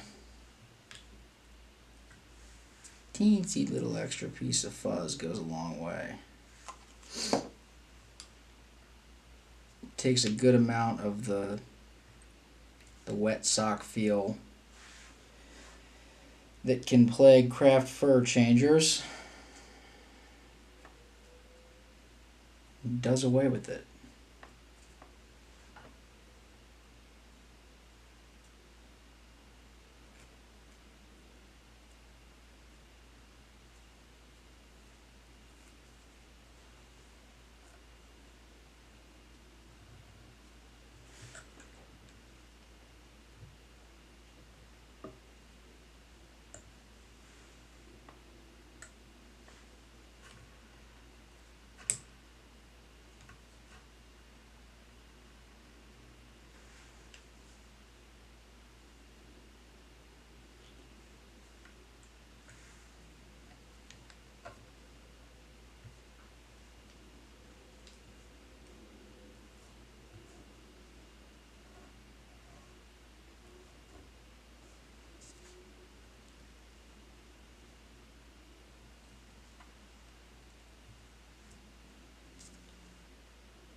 Ooh, I have been not doing this one for a reason.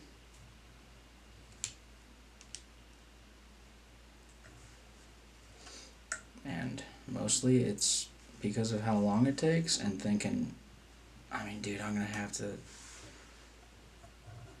just gonna have to shut up and rip for a little bit, otherwise it'll be a 2-hour video.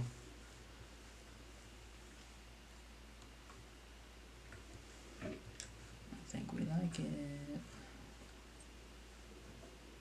Alright, cool. I'm gonna add a little bit of swim footage. Test this bad boy out. What's the exit there? Like, see me on the water. That felt mean if someone does that. I kind of did. I finished Instagram post with see you out there, but whatever. Look, man. Get off my back.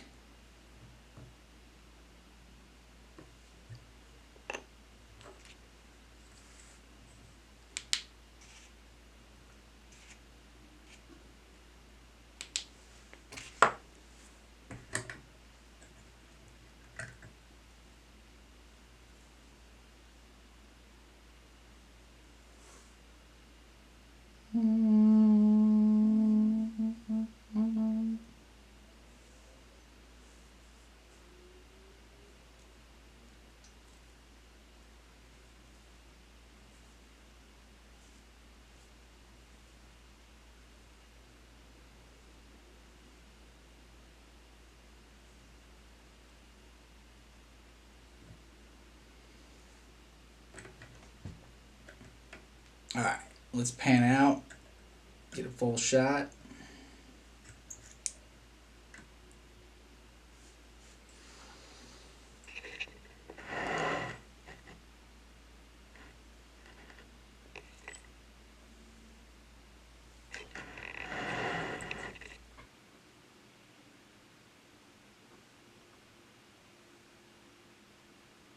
Crafty changer.